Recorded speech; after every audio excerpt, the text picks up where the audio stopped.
Guess whose birthday it is today? Nice job. Baby Beeline turns 1 year old. I cannot believe that we've had this puppy for a year now. I know. And what's even more incredible is what we were doing a year ago tonight. It's a pretty amazing story, and I'm actually going to let Deb McCann tell you about it. Because she's the best storyteller in our family. Great storyteller, but you won't believe how Beeline almost never came to be.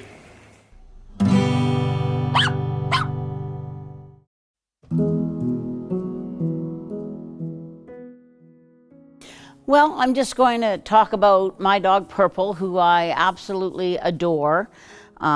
She is turning 4 next month, and having her in my life for the last 4 years has been quite remarkable. We decided to breed her, and I had a male in mind. His name is Fly, and he's a total outcross, comes from Estonia. And I thought that would be a very good match. Structurally, they're fairly similar, high drive in both of them. We thought for a competitive agility dog, this was a superb matchup. And, you know, the breeding came off without a hitch. Everything was fine. She was very healthy through her whole pregnancy. And as we came close to the time, I had had her an ultrasound done of her. We knew we were expecting at least 4 puppies. Maybe 5. And as we approached the due date, for a couple of days, I thought she was getting ready, and I spent a lot of my evening getting up every couple of hours, and even sleeping downstairs close to the room where we had her whelping box set up. And then about the 3rd day, I was starting to feel like she was in a bit of stress, and I had spoken to the vet off and on, and at some point around midnight on October 3rd, I thought, and my daughter Kale was there, and Ken, and another friend, Angela, one of our instructors here, who was going to get a puppy. We were all there. And we sort of made the decision that we thought maybe something was wrong. Called the vet, showed up at the vet, I don't know, somewhere around between 12 and 1 in the morning. Our vet has her clinic in the basement of her house, and it was quite amusing because she came down in her pajamas, you know, and she checked Purple out, and she felt like the puppy was not going to come out. I think the first puppy was breech, and she didn't think that there was a problem. There would be a problem with Purple. It was her first litter. She's a very small dog. So we made the decision to do a cesarean section. She did a ultrasound on them to check on the status of the puppies, felt the puppies were in a bit of distress. So she said, we have to do this now. She didn't have time to call in any of her technicians, and I think that's what made this evening so remarkable for me. So there was myself and Kale, and our job was to take the puppies that were handed out and try to revive them, and I'll talk about that in a minute. Ken was responsible for having a paramedic fireman background. He was responsible for monitoring the heart rate, the breathing, you know, pretty serious stuff. He had a crash course. And Angela, who, you know, has been around horses her whole life and a very good dog person, she was chosen to assist Paula in the operating room and was basically standing beside her and helping with whatever needed to be done, handing her tools and stuff like that. I know one of the most alarming points for me was looking into the operating room and see my darling dog, who I'd be devastated if anything happened to her. I just love her so much. Lying on her back with her tongue out, with a tube shoved down her throat. And it was at that point I remember my daughter saying to me, "Mom, are you okay?" Because it was it was a really hard scene for me. But shortly thereafter, Paula, you know, started the cesarean section and started handing puppies out to us. And oh my goodness, what an experience, something that I'll never forget. I've whelped a lot of litters over my 40 years in dogs, many, many litters, and had a few little hiccups here and there, but no cesarean section, no real problems like this. And the interesting thing is when they hand you a puppy in a cesarean section, this puppy is like a wet noodle. It's like a dead puppy. Like sometimes puppies are born and they're not born live and they're just sort of floppy. Even a puppy that is not breathing yet has some tension and feel to its body when they're first born. And on a normal birth, you would rub them and you would, swing them down. And I've actually had to do mouth to mouth to resuscitate a puppy before.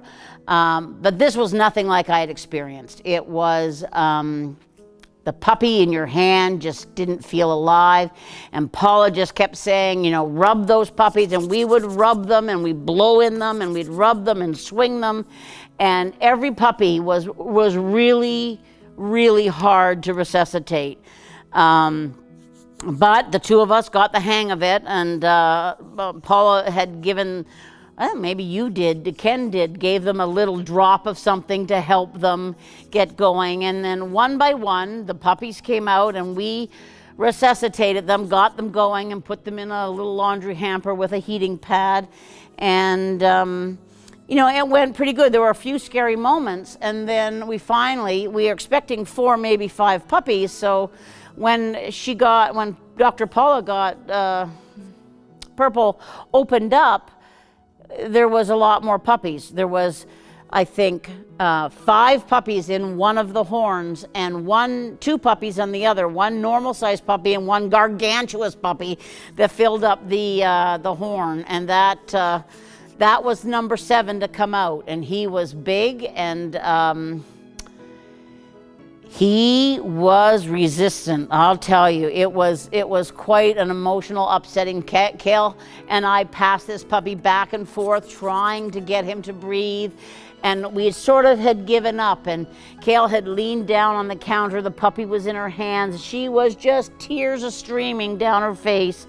And then all of a sudden, there was a little twitch in her hands. And she looked up. And then we started again. And lo and behold, around he comes, and 7 puppies. We were expecting 4 or 5, and they all managed to come around. Now, we didn't know yet whether they would make it, and one of the dangers is with a cesarean section is that sometimes the mothers don't produce any milk. And because Purple had not had a litter, she said it was highly likely, and the colostrum that puppies get from their mother is just so important in terms of,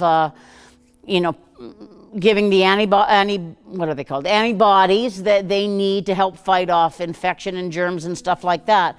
Well, Purple produced no milk, no colostrum, and Dr. Paula was quite concerned about that. Once we got everybody settled, I know there was a cute little story about one of the first red puppies that was born. There were 7 puppies, 1 female, 2 reds, and whatever number of, I don't know. But there's one little red puppy that was just a little wild man, and at like 10 minutes old, he was scurrying across the blanket looking for his mother, and we put him into the laundry hamper, and he was already trying to climb out. Like, you knew right away that he was going to probably make it because he had a lot of drive. But anyways, we sort of packed it all up. Everybody went home. Paula went upstairs, and I slept in a dog run with my dog Purple and 7 puppies for the last few hours of the night. I can't say I really slept, but it was a very emotional time because she was very dopey, and I was so worried about her, and we were trying to get the puppies to nurse, and the puppies were interested in nursing, but there was no milk coming. So early the next morning, the vet techs and Dr. Paula came, and we said that we are worried about infection because they've gotten virtually nothing from their mother. So they decided to do something that she knows is done in the horse world. My husband Marty brought up his dog Hero, who is Purple's father. They needed a dog that was related, that lived in the same environment. So they brought Hero up, and they took quite a lot of blood from Hero, like 75% of what is safe to take or something like that. A lot of blood came out of Hero, and then they spun it out in a centrifuge, and then they injected the serum into each puppy. They continued to gain weight. I weighed them every time we fed them, before and after, and really worked hard to make sure that they were all getting enough, and they gained weight well. And then after the third day, we started trying to bottle feed. So from day 3 or 4, I think I continued to tube feed a couple of the weaker ones, but around that time we started bottle feeding. So for the next 2.5 weeks, I bottle fed puppies, starting at every 2 hours and every 4 hours and every 6 hours, getting near to every 8 hours by the end. I had lots of help. People came, Kale, Angela, Ken, friends of mine, they came and helped bottle feed these puppies. As time went on, we started thinking about who was going to get puppies, as we didn't have 7 buyers, but very quickly word had spread that we had more puppies than we had planned on, and I had several top agility competitors contacting me about getting one of these puppies, because their father, Fly, is quite well known in the agility world. He's a young dog, same age as Purple. They're both turning 4 in the next month or so. But you could already see in him that there was great potential. When I was trying to figure out, who was going to get what puppy, Kale was not supposed to have a puppy. Her father was quite adamant that she not get a puppy because they have several dogs, and she has a young dog, Purple's brother, Rad, who is young and just getting started and had great potential, and we know he's just doing great now. But Marty really felt Kale had enough dogs and enough dogs to train, enough things to do, that she didn't need another puppy. But little Periwinkle, which was her name, because each of the puppies received purple-colored names, and we had collars for them to match. 7 didn't have one. Yeah, 7 ended up keeping his name 7 because he was that 7th puppy that we worked so hard to revive. But anyways, as time went on and Kale and everybody spent time with these puppies, you could just see Kale was smitten, just smitten, to the point where she kept telling me she shouldn't get the puppy, she doesn't need the puppy, and as she was trying to talk herself out of it, she would start to cry. She was so emotional about this puppy. She wanted this puppy so bad that she couldn't talk about not having her without being all emotional. So I really understood where Kale was coming from, I think more than most people, because I had my heart stolen with Purple, and the same thing happened to her. So I knew there was no other answer in the world that could possibly be right than for her to take that puppy. And I know she loves her to pieces, and we worked hard to get those ears pricked because she loves ears, and we do love those freckles, on our Border Collies. It was quite the litter, it was quite the deal, and I think all the dogs in that litter have gone to